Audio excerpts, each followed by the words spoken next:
Assalamualaikum warahmatullahi wabarakatuh. Terima kasih sudah datang dan menonton video ini di Belajar Al-Quran bersama Kak Mapal Anwar. Buat yang sudah subscribe, terima kasih ya. Buat yang belum, yuk subscribe dulu biar kita sama-sama bisa melanjutkan pembelajaran ini. Dan kamu nanti di setiap video pertamanya gak perlu nonton iklan. Silahkan dihitung sampai 3 ya. 1, 2, 3.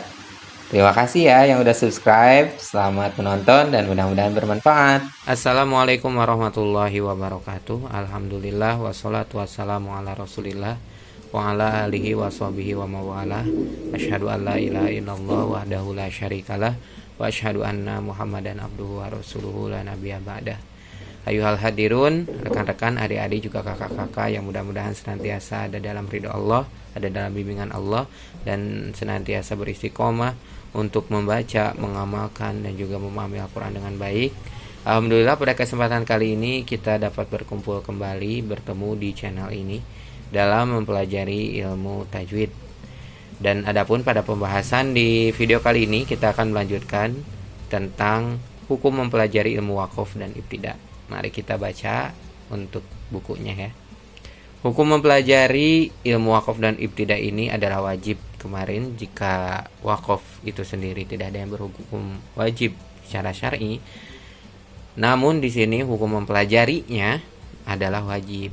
Jadi kita harus tetap mempelajarinya sebagaimana ungkapan Sayyidina Ali radhiyallahu an di atas yang telah menjadikan pengetahuan tentang waqaf itu setengah bagian dari ilmu mentartilkan Al-Quran secara keseluruhan.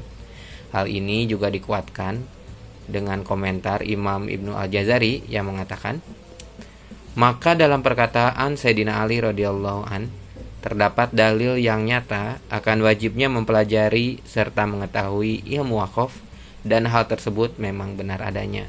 Bahkan berulang-ulang kami mempelajari dan memperhatikan dari salafus soleh. Pendapat para ulama pun terhadap hal tersebut juga sudah sama-sama kita ketahui. Nas-nas yang berkaitan dengannya juga sudah masyhur terdapat dalam kitab-kitab. Karenanya sebagian besar para penghulu generasi khalaf menjadikannya sebagai syarat penerimaan ijazah, yaitu seseorang tidak diberikan ijazah guru Al-Quran kecuali setelah teruji pengetahuan dan pemahamannya terhadap ilmu waqaf dan ibtida, dan adalah para guru kami menghentikan bacaan kami pada setiap huruf-huruf dengan memberikan isyarat kepada kami melalui jari-jari tangannya sebagai sunnah yang mereka ambil dari guru-guru mereka yang terdahulu. Wallahu alam. Demikian urgensi atau pentingnya dan juga hukum kita mempelajari tentang ilmu waqaf dan ibtida ini. Selanjutnya kita akan memasuki beberapa penjelasan tentang beberapa istilah dalam ilmu waqaf dan ibtida. Waqaf sendiri mempunyai akar kata dari al-kaffu, artinya berhenti. Sedangkan menurut istilah ulama qurra atau ulama-ulama ahli Al-Quran, sebagaimana yang diungkapkan oleh Syekh Ahmad Muttohar Abdurrahman Al-Muraqi sebagai berikut. Al-waqfu huwa qat'us shaut inda akhiril kalimati miqdaru zamanit tanaffus amma aqsaru minhu fasaktu. Waqaf adalah memutus suara di akhir kalimat ketika membaca Al-Quran selama masa bernafas. Tetapi jika lebih pendek dari masa bernafas itu, maka disebut saktah. Jadi itulah perbedaan saktah dan waqaf, dan juga supaya kita tahu seperti apakah bentuk waqaf. Jadi syaratnya di sini adalah selama masa bernafas. Jadi ada nafas di sana atau selama masa bernafas di sana. Baik, jadi di sini dibagi ada 3 bagian berhenti itu ya. Ada waqaf, ada saktah, dan ada qata'. Apa itu waqaf? Tadi sudah dijelaskan. Waqaf itu adalah diam atau berhenti pada akhir sebuah kata ataupun sebuah kalimat dalam bahasa Arab beberapa saat sambil menarik nafas dengan niat untuk terus melanjutkan bacaan ayat di depan kata tersebut. Jadi kita tidak benar-benar berhenti ya. Kita berhenti di satu kalimat, lalu kita menarik nafas, sambil menarik nafas, dan kita tetap meniatkan untuk melanjutkan bacaan kita.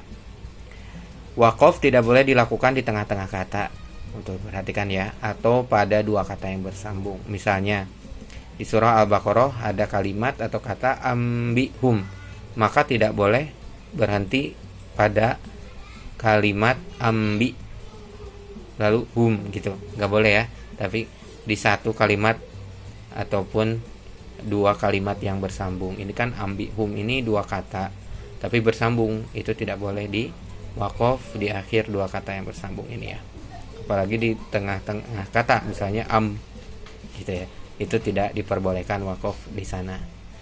Yang kedua adalah saktah. Tadi juga udah dijelaskan, saktah adalah berhenti atau diam sejenak tanpa menarik nafas, dan kita tetap memiliki niat untuk meneruskan bacaan. Waktu berhenti saktah ini lebih singkat dari waktu berhentinya wakof.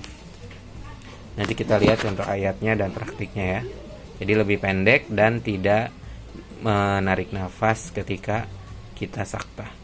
Sedangkan koto adalah berhenti atau memutuskan bacaan dengan niat tidak melanjutkan lagi, karena pembaca akan melakukan pekerjaan lain yang tidak ada hubungannya dengan bacaan, seperti misalnya ketika akan ruku setelah berdiri membaca Al-Quran dalam sholat.